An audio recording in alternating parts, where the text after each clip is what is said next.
Amen. God is good. And all the time, God is good. Amen. So sa araw na to, we are also celebrating Mother's Day. Sino po ang mga mother dito? Pakitaas po kumain. Amen. Praise God. Ang dami. At nagagandahan pa. Amen.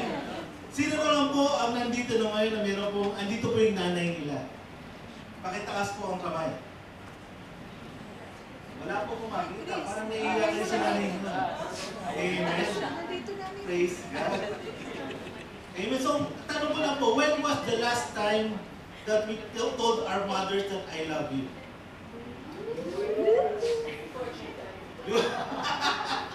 Amen. Di ba, mahal po ba natin ang mga nanay natin? Naaalala po ba natin yung mga times kung saan sila po ay nagpapakapuyat para ihanda ang ating baon para sa school? Amen. Nung time na sila po, Panginoon, sila ay nandyan nung times na may sakit tayo. Amen. So, sino nga po ulit may mga nanay dito na andito po ngayon?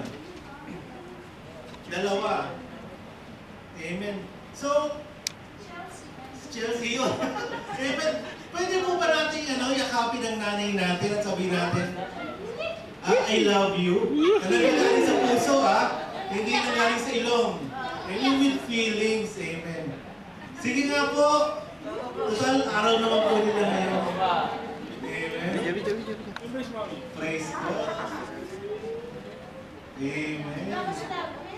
May sinabi ba? Oh, I love you, I love you. Amen. Praise God.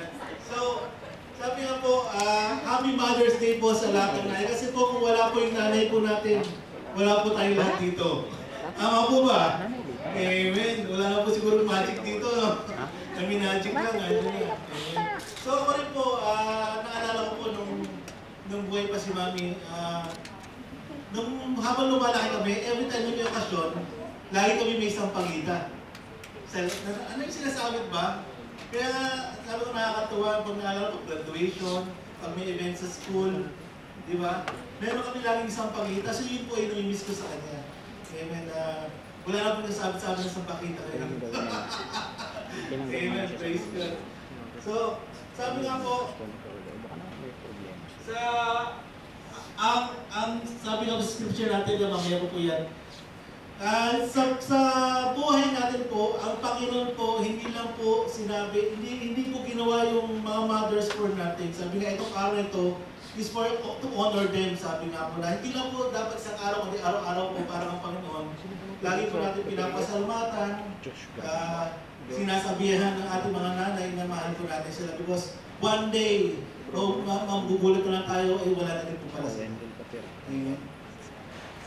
So sabi nga po ng salita ng Panginoon, let us honor our fathers and mothers. Bakit? Sa Ten Commandments, ito po yung makikita natin first commandment with a promise.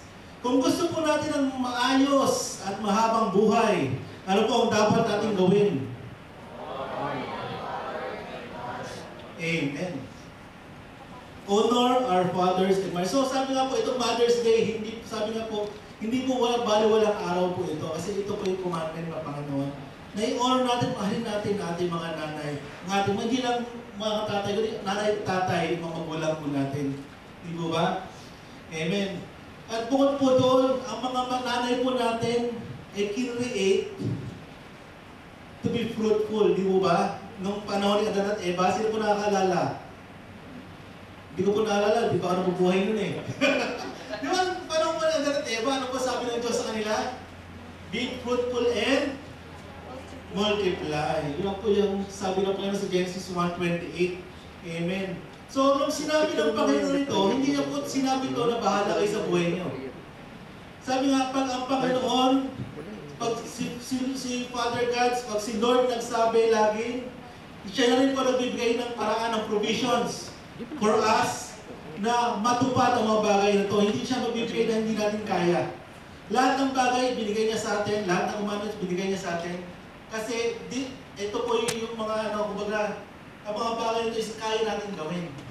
Kasi nga po, ang Panginoon Jesus bumaba sa lupa at ginawa po niya lahat ng ito. Kaya hindi po natin pwede sabihin na hindi po kaya ng tao kasi nagawa po ng ating Panginoong Jesus. Amen? Ano po sabi niyan? Replenish the earth. So, ang ginamit po ng Panginoon dito, which is a great privilege, is yung mga nanay natin. Kasi, how can we replenish the earth kung wala yung mga nanay natin? Di ba ba? Ang binigay ng provisions ng Panginoon para maganap itong commandment na to is yung mga nanay. Siyempre, ano yung tatay, pero 90% nanay po. Kasi nanay po magdadala ng bata sa sinamukunan nila for 9 months. Di ba ba? At siya po yung naging, sabi nga, there's no greater love than a mother's love. Amen. Bukod siyempre sa father's love natin, sa magmamahal ng Diyos naman sa atin, di ba? Kasi yung nanay natin, pagkapanganak pa lang, atin na yung pagmamahal ng ina. Di ba ba?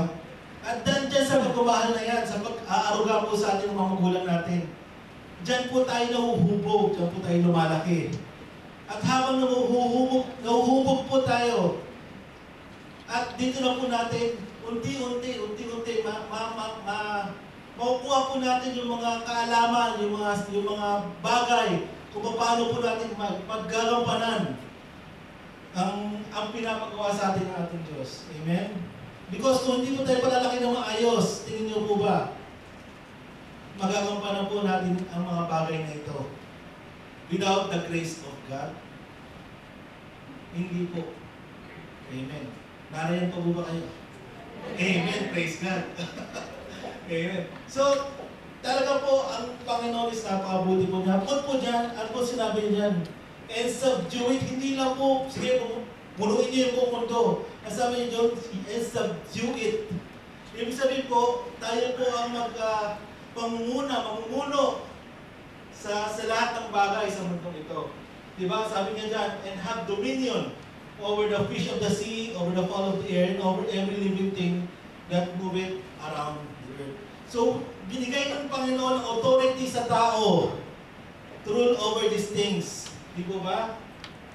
Amen. Hindi lang po tayo ang dadami, kundi tayo mamumuno sa mundo ito. Kaya lang, nung panahon ng Adan at Eva, isinuko po nila yung authority na to kay Satan. Sa paanong dahilan? Nung sumuway po sila sa utos ng ating Diyos. Ang sabi ni Lord, pwede nyo kainin lahat ng prutas dito, huwag lang sa fruit ng the tree of the knowledge of good and evil. Tama po ba? Pero ang ginawa ni Satan, dinisip niya si Adan at Eva para kainin ang prutas na yon. At ano po nangyari? Kinain po nila o hindi? Hinain. So kanino will ang nasunod? So will ng man, will ni Satan. Hindi po ang God's will ang nasunod, ang will ng man ang nasunod. Kaya po, sabi nga po, dahil doon, yung dominion natin, naging sunod-sunod na tayo kay Satan kasi inisibga niya tayo eh. At dahil nakikinig tayo sa kanya, nagpapatakot tayo sa kanya, imbisa sa atin yung dominion, napunta sa kanya. Diba? Kung titignan po natin, the world is being governed by Satan already. Bakit? Kasi binigay natin yung dominion, yung authority sa kanya. Nung sinuway natin, nung sinuway ng Adan, yung utos ng ating Diyos. Amen? So, yun nga po, dapat, it's a great privilege na kung ang mga nanay po natin, they are being given the great privilege by God to multiply at palakihin po tayo ng ayos sa mundong ito. Amen? Sabi nga po natin, ang mga nanay po natin, they love us unconditionally. Totoo po ba yun? Ang pagmamahal na hindi nagdidepende kung matalino ka, kung hindi ka matalino, hindi nagdidepende yan kung gusto ka na kaklase mo, hindi nagdidepende yan kung marami kong kaibigan. Kahit sino ka pa, mahal ka ng nanay mo. Totoo po ba yun? Amen. Bukod po doon, sila po ang ating mga number 1 fan. Naniniwala po ba tayo? Amen, di ba? Kahit anong tsura mo, maganda ka, gwapo ka. Oo naman. Kasi sabi ng bata, ang gwapo-gwapo ko, sino nagsabi? Nanay ko. Di ba ba? Ganun talaga, pagka ang nanay, lagi tayo maganda at gwapo. Amen, sabi nga, it's only the mind lang naman eh. Yeah. Pag pinaniwalaan mo, magiging totoo yun, di ba? Ay, importante, iniisip mo, iniisip na iba, sila mo problema sa'yo. Kasi ikaw, gwapo ka, di ba? So, Bukod doon, yun nga sabi ko nga po, they motivate us and mold us. Di ba ba? Kahit umalit tayo sa gawa ng paggawa pa ng assignment eh. Pero nga, anong gusto mo paglaki mo? Di ba? Yun know, talagang susuportahan tayo ng nanay natin. Pag sinabi mo, gusto ko maging pilot. Di ba ba? Tapos pag kami ang assignment, sila yung natuturo sa atin. Sila yung nagtsatsaga. Nagawa mo na ba yung assignment mo? Di ba ba? At nagtsatsaga, naturuan po tayo. Sila rin yung mismo nag-aaral. Kung titignan po natin, sila rin po nag-aaral habang nag-aaral ang mga anak nila.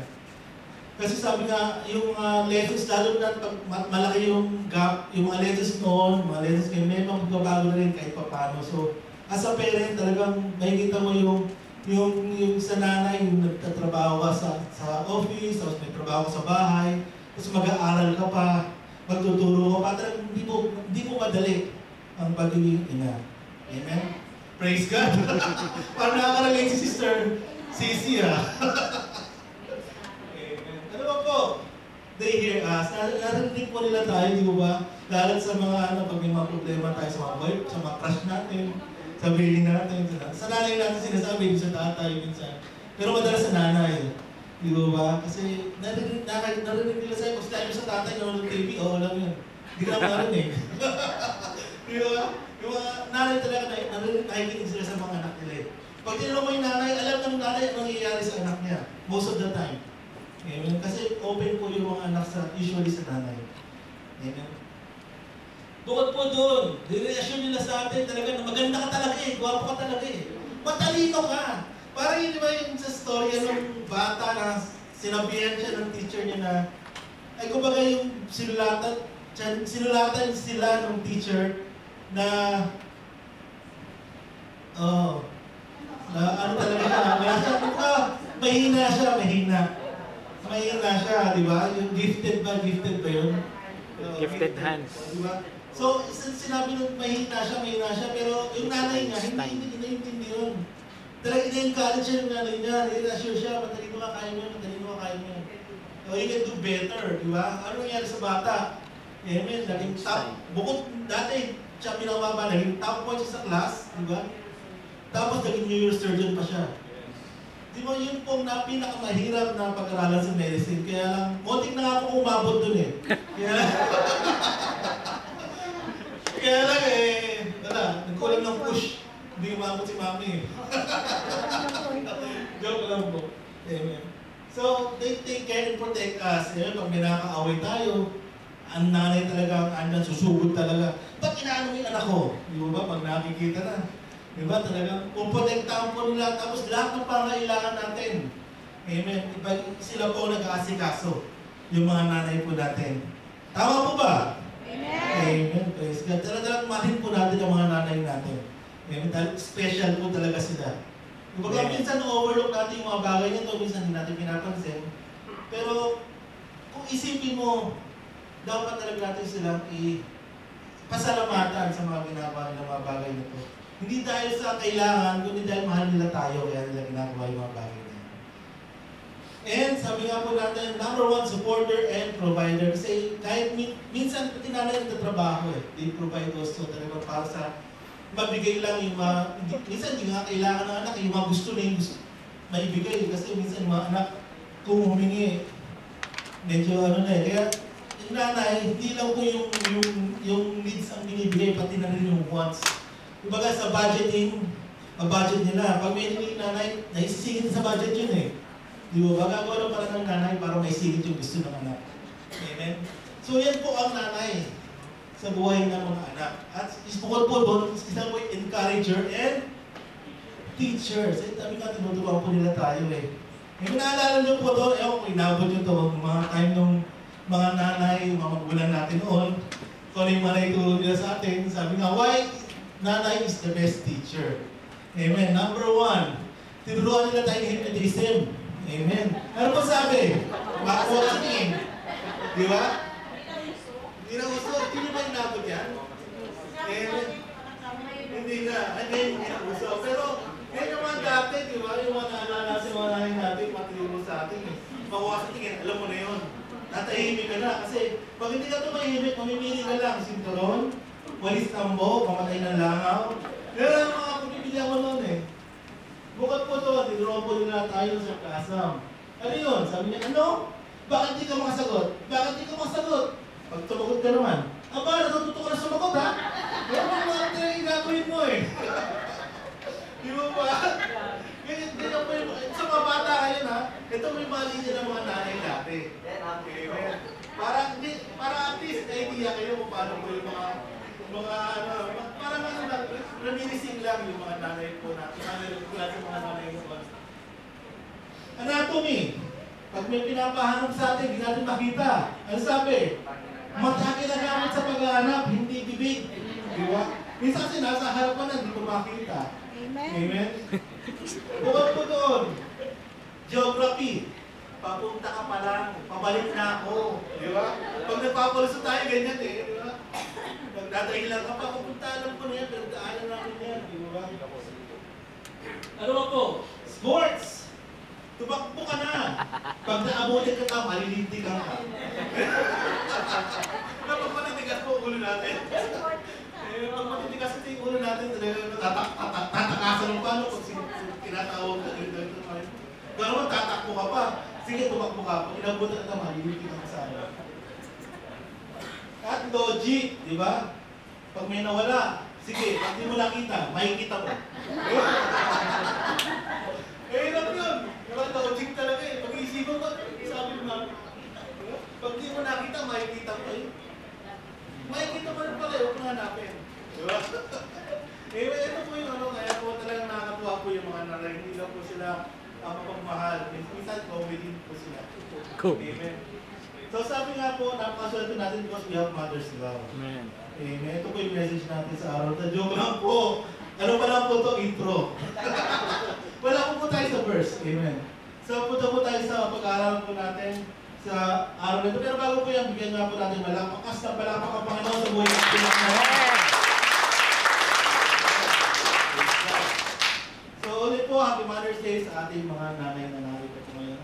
Ang title po natin ngayon is to grow more in Christ. Because most of the time, every year na lang sinasabi po natin, gusto ko mag-grow spiritually sa Panginoon. Every year, yun ang sinasabi natin. Every January, mag-grow tayo. Pero in the end, pag inanong na by December, ano bang ginawa mo ngayong taon na to para mag-grow ka? Di mo ba? Minsan wala eh. Ba, nadagdagan ba yung memory verse na alam mo? Parang minsan wala. Minsan kasi, maganda yung intention natin, maganda yung gusto natin mangyari, kaya lang, kulang sa effort. Di ba? Minsan kulang po talaga tayo sa effort. So, meron po mga ilang points po dito sa mensahe natin kung paano po tayo mag-grow sa ating Panginoon. Amen. So, sabi nga po sa verse natin, sa araw nito, sa Matthew 16:24, sabi po dyan, then said Jesus unto his disciples, if any man will come after me, let him deny himself and take up his cross and follow me. 3 points po ang sinasabi niyan dapat natin gawin. Kasi if you want to grow sa spirituality po natin, we should be a follower of Christ. We should be a disciple of Christ. Di po ba? Hindi tayo mag-grow kung hindi po tayo magiging disciple, kung hindi po tayo susunod sa ating Panginoong Jesus. Kasi ang mangyayari po, susundin lang po natin kung hindi tayo disciples yung sarili natin. Kung ano yung gusto natin, yun lang susundin natin. So talaga hindi ka mag-grow kung sarili mo lang lagi ang sinusunod mo. Di po ba? Amen. So sabi po dito, number 1, let him deny himself. Kaya nga po, sabi ko po kanina, kung gusto mo maging follower ni Jesus Christ, i-deny mo yung sarili mo. Not your will, but His will be done. Amen? Para po yung nangyari dun sa Garden of Eden, ang nasunod yung man's will instead of God's will. Kaya po, nawala po yung authority natin sa mundo nito. We should be a disciple. Sabi nga, not our will, but God's will. Number 2, sabi dyan, take up His cross. Amen. Dapat po dito, total surrender po talaga. Pag gusto natin sumunod sa ating Panginoon. If you will not surrender yourself, ibig sabihin, hindi ka follower. Di ba ba? If you will not surrender yourself, it means you are not a follower. Ikaw ang gusto mong sundan. Amen? At bukod po doon, follow me. we should walk in obedience. Kasi kung hindi ka susunod, if you will not follow, then hindi mo masasabi na follower ka. Hindi mo masasabi na disciple ka. Eh, hindi mo sinusunod yung nagdi-disciple sa'yo eh. Di mo ba? So ito po yung sinabi ng Panginoon in order for us to be a disciple, for us to grow sa Panginoon. Dapat meron po tayo itong tatlong ito. Hindi po natin susundin yung sarili natin. Sundin po natin ang Panginoon. We will surrender our lives to Him. Andiyan rin po yung submission sa Diyos, submission sa mga utos ng Panginoon, sabi nga, and obedience sa mga pinapagawa niyo po sa atin. Amen. So balikan po natin yan. Tingnan po muna natin, what is a disciple? Amen. A disciple is, number one, a follower. Parang disciple is follower of Jesus Christ, di po ba? Amen. Bukod po doon, he is a learner. Kung hindi ka po mag-aaral, hindi ka mag-grow, and you will not be a disciple also. Kasi hindi ka naman nag-aaral eh. Hindi ka matatawag ng disciple kasi ang disciple is a learner. Yung nag-aaralan niya, yung sinusundan niya. Yung tinutulong na sinusundan niya. Amen? A disciple is the one who learns and lives from the teachings of Jesus Christ, like the 12 apostles, di ba? Kung saan mapunta ating Panginoon Jesus, nakasunod sila. Saan man pupunta nandun sila, nakabundot, nakikinig, nag-aaral sa mga turo sa atin, tinuturo sa kanya ng Panginoon. Sabi, it's a call to be more like Jesus. Amen. A disciple is a call to be more like Jesus. Amen. So, unti-unti, ito yung process ng sanctification. Unti-unti, babaguhin tayo ng salita ng Diyos. Babaguhin tayo ng Panginoon through the Word of God. Amen. Unti-unti, dati malakas na magmura.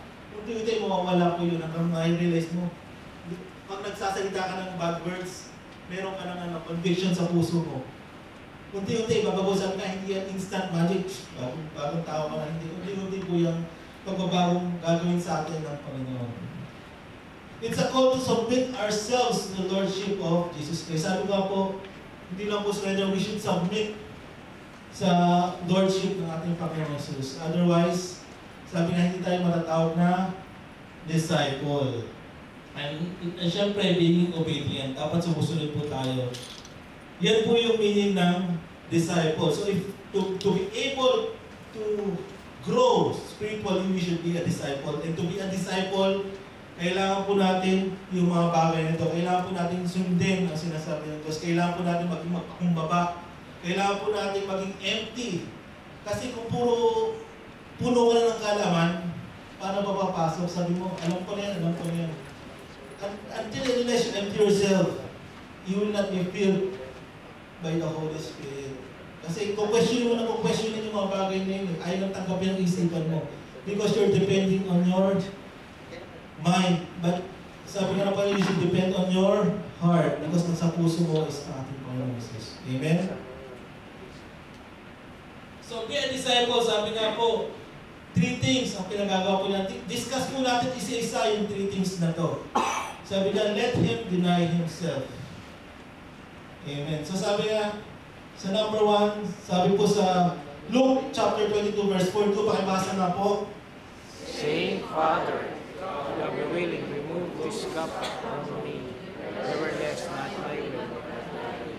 Amen. If you can see here, this is the time nung bago po i-crucify ating Panginoon Jesus.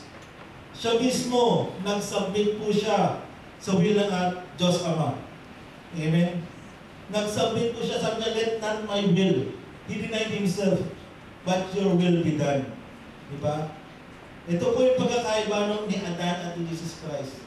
Kay Adan, bumigay po sila, let my will be done. Ganun ang nangyari. Pero dito po kay Jesus Christ, sabi po niya, let your will, let thy will be done. Yung will po ng Ama. Dininay niya yung sarili niya. Amen?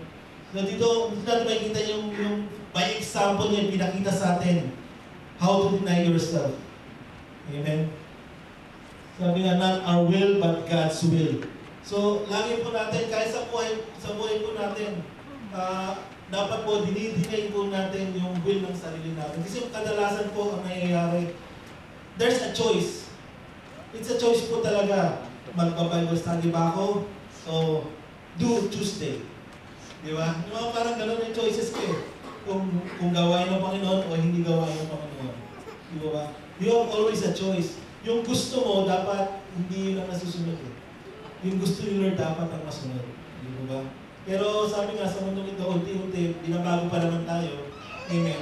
But little by little, let us think about these things na sa buhay natin dapat ang mas nasusunod is yung will ni Lord, hindi ko yung will natin.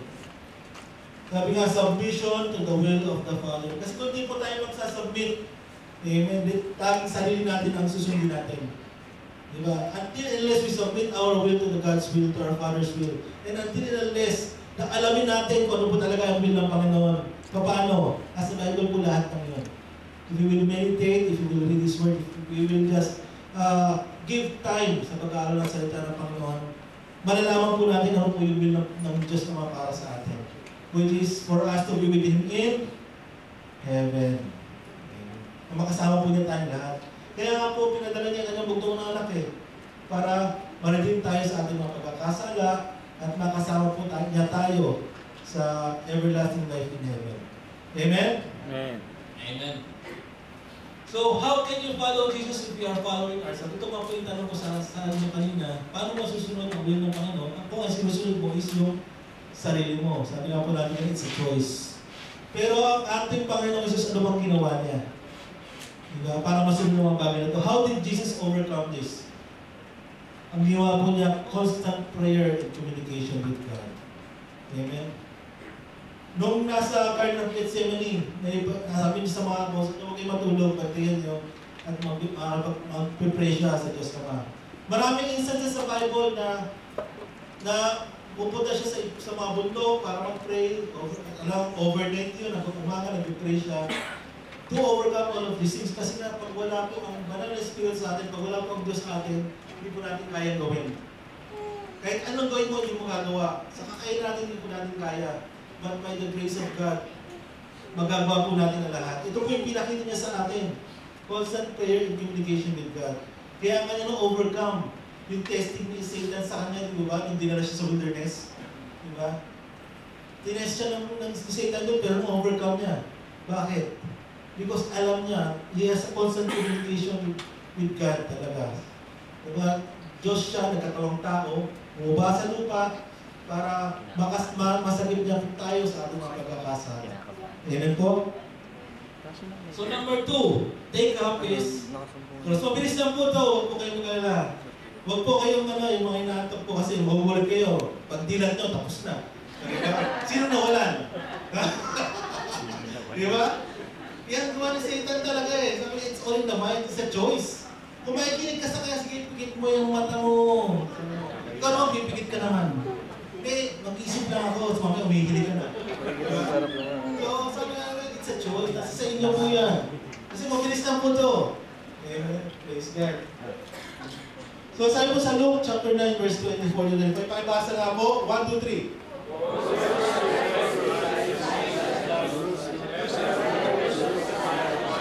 Sandali po.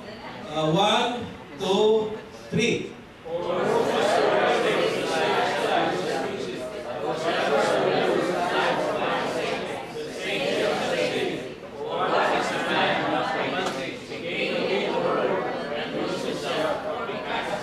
Amen. So, ang sinasabi ng Panginoon dito, whosoever will save himself shall lose. Kung talagang binibigyan mo na ipatalo sa sarili mo lang, self, ay mawawala. Wala pong magandang maitutulog yun. Pero yung nagtataas sa will ng Panginoon, yung nagbibigay ng kanyang buhay para sa Diyos, sa gawain ng Panginoon, yun po'y maliligtas. Amen. So usually po, pag inisip po natin, take up your cross and follow. Pag naisip po natin, take up your cross, ang unang pumapasok po sa isip natin, mga burdens to. Yung mga daladalahin ko to, yung mga kailangan, pitin ko yung mga problema ko, yung mga daladalahin ko. Pero kung titingnan po natin, kung talagang iisipin ko, kung nilay po natin, hindi po yun talaga ang tinutukoy ng Panginoon dito pag sinabing take up your cross. Kasi kung titingnan po natin, di ba lagi yung kinakanta natin my yoke is easy, ayaw ka na. Yung sample ng Paul, yun. Bro, lalo na kita eh.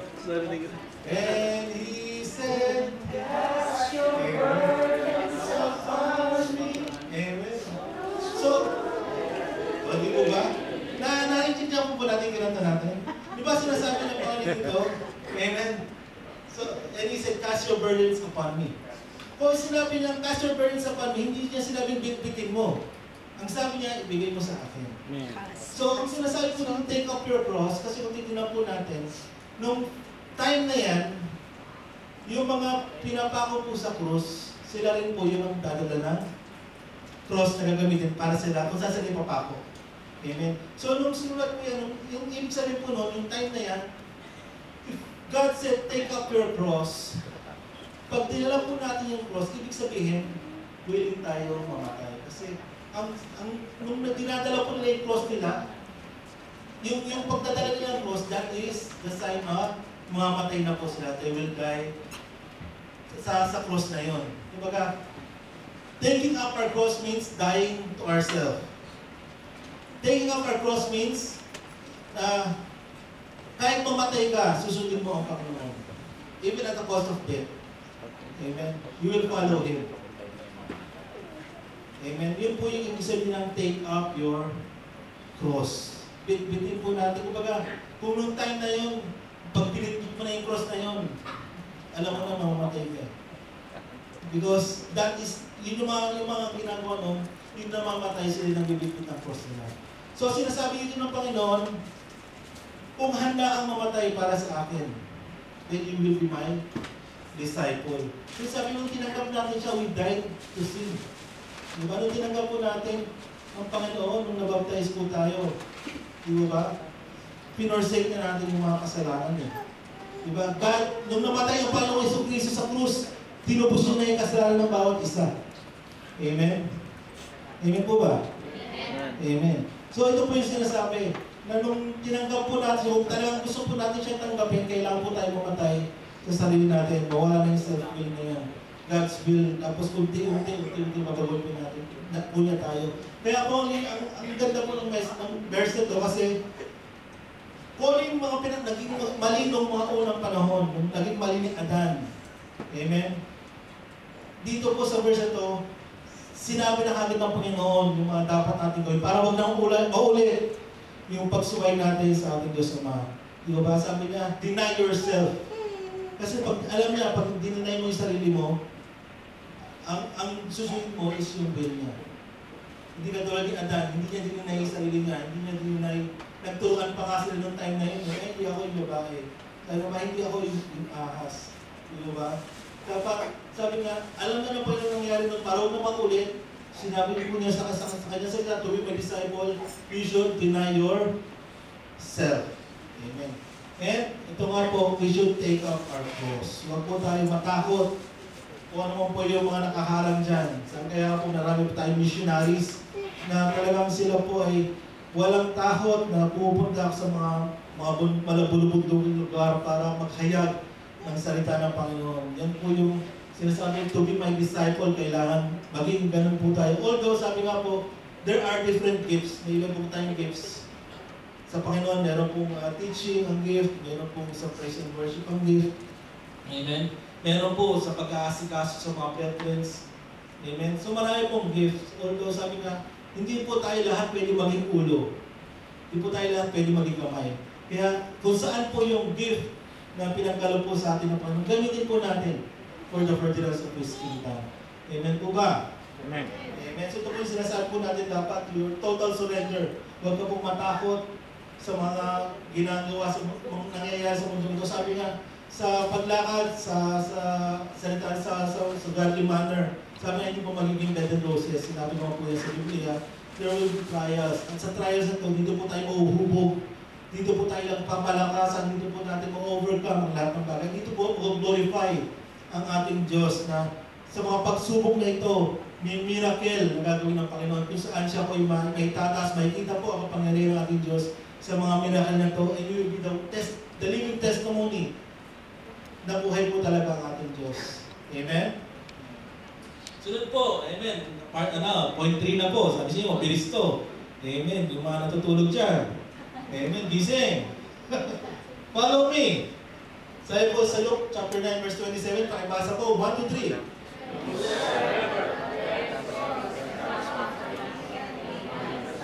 Amen. Sabi po, who whosoever does not bear his cross and come after me cannot be my disciple. So kahit ano gawin mo, gusto ko mag-grow.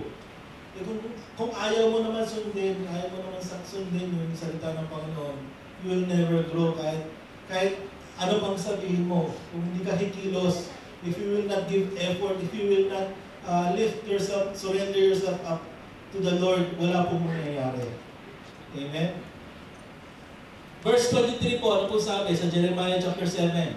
1 to 3. This command I give you, obey my voice, and I will be your God. You shall be my people. Walk only the way that I command you, so that it will be well with you. Amen. So, ang linaw-linaw po, iba-ibang verse, pare-pares ang sinasabi that we should obey the voice of God.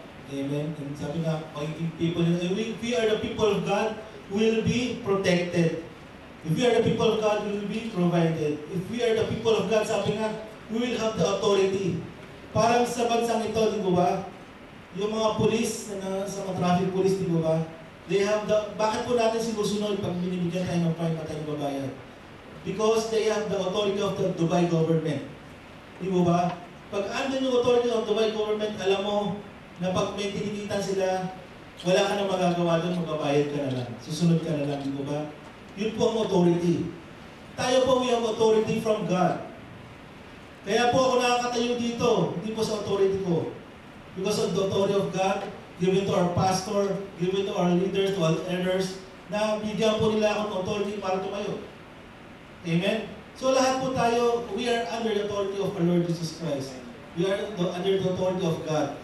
Amen? Ang problema lang minsan, hindi natin nagagamit yung authority niya. Amen? Just like the authority na meron yung policeman, sabi nga, ang authority niya, tao lang eh. Pero ang authority natin, Diyos. Sino po mas magandang authority? Amen? Siyempre yung Diyos natin. Diba? So we should use that authority to share His word. We should use that authority to help in missions. We should use that authority to be part sa paglago ng ministry natin, Diyos. Amen? Amen. Praise God. So we should walk in obedience. Amen. So lagi pong andyan yung obedience. Kasi sabi nga po, ang 90% na obedience is still disobedience. Kasi meron ka pa rin hindi sinunod. Kailangan ang complete obedience, yung 100%. Amen? Di ba? So dapat po 100% obedience po tayo lagi sa salita ng Diyos. Amen. So sabi nga po, tayo ngayon, are we willing to follow Jesus? Mahirap bro, na lang. Are we willing to follow Jesus? Amen. Amen. Praise God. So since nag-amen kayo, ito po yung nilay natin sa isip natin. Habang binabasa po natin ito. Isipin nyo, sabi nyo po, yes, I am willing to follow Jesus. Sabi po dyan, are you willing to follow Jesus if it means losing some of your closest friends? Kasi sabi nyo, yes. At mangyayari yan kasi marami sa may mga friends tayo na talagang ginagawa nilang biro. Lalo pag tumanggap ka sa Panginoon. Gagawin ka nilang katatawanan. Pag umuwi ka na, ay, andyan na si Praise the Lord. Di ba? Minsan sa flat ka nakatira, ay, andyan na si Praise the Lord. Di ba? Gagawin ka katatawanan. So, are you willing to follow Jesus if it means losing some of your closest friends? Yun po yung tanong. Eh, kasi mangyayari po yan sa buhay po natin. Sunod po, are you willing to follow Jesus if it means alienation from your family? Ito po lalo na pag iba yung belief ng mga family po natin. Na, yung sa kwento nga natin sa kapatid, si Sister Shari, di ba?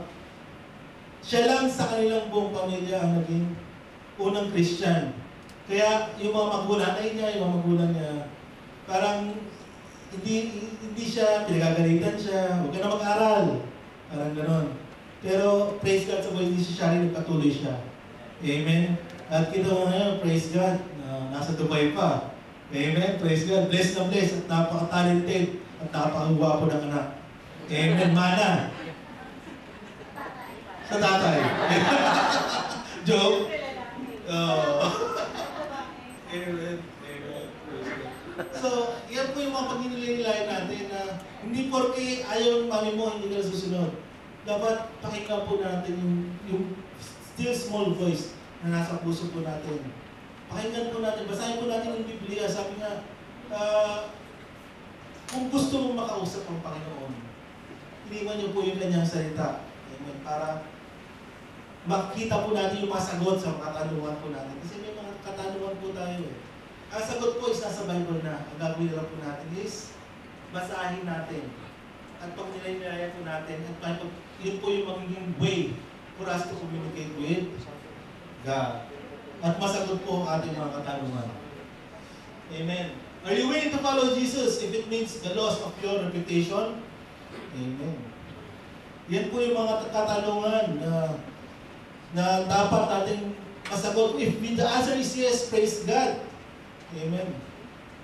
Are you willing to follow Jesus if it means losing your job? Lalo-lalo po ito sa mga country, mga EMTA country na talagang mahihigpit.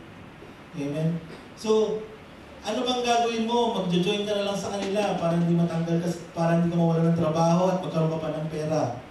Kasi alam ko, pag nag-join ka sa kanila, magkakapera ka pa eh. Di ba? So, are you willing to follow Jesus? If it means losing your job, ito po yung katanungan na sa atin na lang po na pag nililagay. Sabi nga rin po, are you willing to follow Jesus if it means losing your life? Ito po yung sinasabi natin kanina, we should carry our cross. Na kahit anong mangyari, talagang ano yung paniniwala mo kung ibigay. Di ba? Kahit yung mga Christians na na pinapatay kayo sa ibang bansa, sinasabi sa kanila, mamamatay ka o i-denounce mo yung paniniwala mo. Di ba? At ang maganda po dito talaga, stand firm po yung karamihan, hindi po sila bumibigay. Dahil they know, ang buhay po natin sa mundong ito is temporary lang.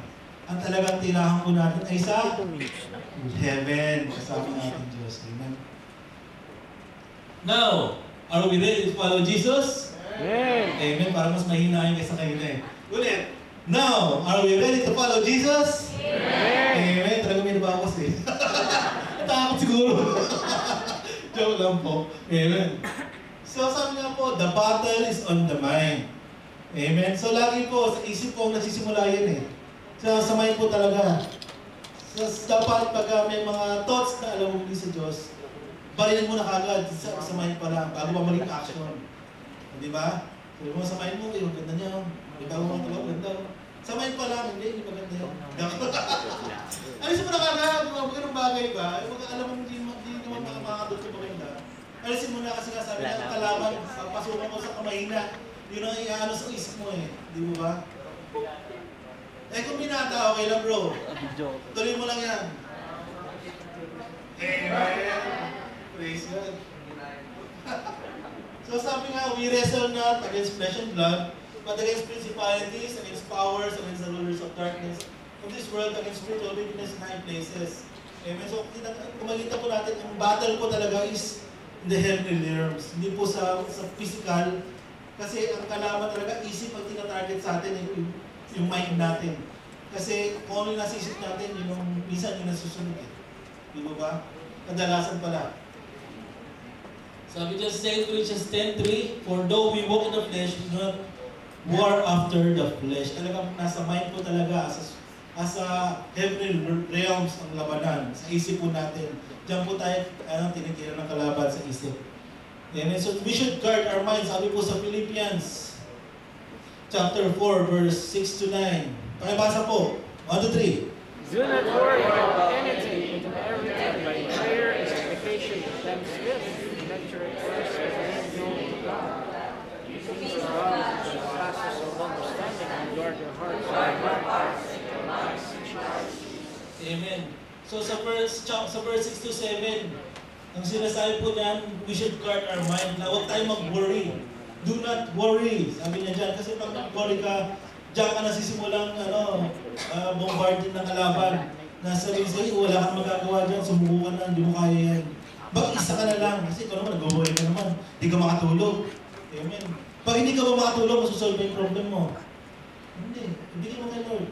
Pag-pray mo. Di ba, puyat ka na, pag isa mo puyat ka, mas katang ulo mo, ano pa yung problema? Di talo ka. Di ba?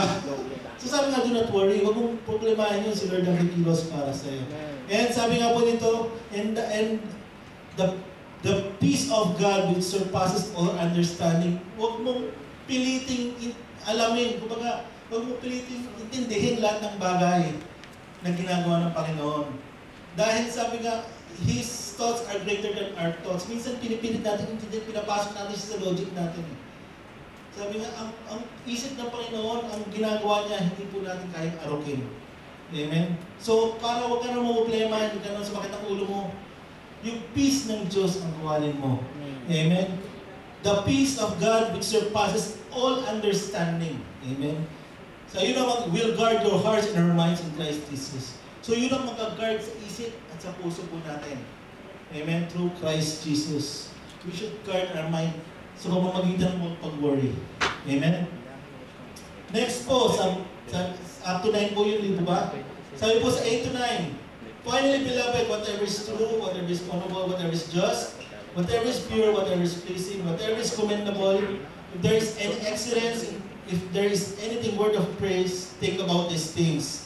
Keep on doing the things that you have learned and received and heard and seen in me, and the God of peace will be with you.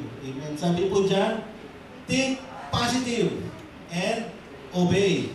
Amen. Binigay na po lahat ng Panginoon ang kailangan mong gawin, ang kailangan mo lang sundan. Think positive. Huwag ka mag-isip na huwag ka mag-worry, huwag isipin yung mga negative things. Amen. Think positive. At sabi niya, keep on doing. Kailangan may action.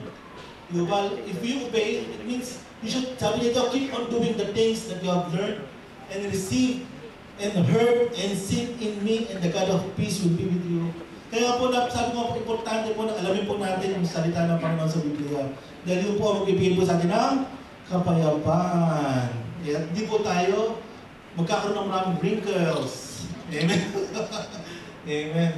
So, in summary po, to grow more in Christ, napag-usapan nga po natin kanina, na we should be a disciple. Amen. Bukod po doon, dapat hindi yung will natin na susunod, kundi yung will ng Panginoon. Amen. Otherwise, hindi po tayo mag-grow. Amen. Mag-grow po tayo sa sarili natin, pero hindi in Christ. Amen. Should be total surrender. We should submit ourselves to God. Amen. Suko po natin yung sarili natin sa Diyos. And magugulat po kayo kung paano po kikilos ang Panginoon sa buhay po natin. Kung paano po maayos kung ano po sitwasyon meron tayo sa buhay natin. Amen. Trust in Him. Makikita niyo po. Tapos po, we should walk in obedience po palagi. Amen. So, kaya po sabi niya, do. It's an action word. Amen. Pag sinabing do, laging sundin natin ang utos niya, which is obedience. And syempre, meditate on God's word. Kasi if we will not meditate on God's word, hindi po tayo matututo, hindi po natin malalaman, wala po mangyayari po sa atin. Magiging ano lang po tayo, like clanging cymbals na wala lang. Amen. Puro theory, puro sa isip natin, puro personal na kalaman. Pero hindi po natin malalaman yung talagang gustong ipahulugan ng Panginoon sa kanyang mga salita. Amen. And reminder po, lagi po natin tatandaan, lagi tayo dapat maging vigilant. Bakit? The Bible can keep you from sin. Dalawa lang po pwede mangyari. The Bible can keep you from sin, or sin can keep you from the Bible. Bakit po? Kasi pag tayo nagkakasala, parang tsaka na lang, ayaw mo. Masusunog ako, parang gano'n, di ba? So if we continually sin, pag nagkakasala po tayo, yun po yung time na kahit sabihin natin, kahit magbasa ka na magbasa, parang walang pumapasok, parang dry, wala na. Kaya lagi po natin tatandaan, huwag po tayo patalo sa sin. Sabi nga, we have the authority already to trample down snakes and scorpions. Talo ng kalaban eh. Huwag na natin siyang pakinggan. Kasi once na pinakinggan mo siya, sin will creep into our lives. Amen? So sa parting verse po natin, sabi po dyan sa Philippians 4:9 and 13, pakibasa nga po, 1 to 3.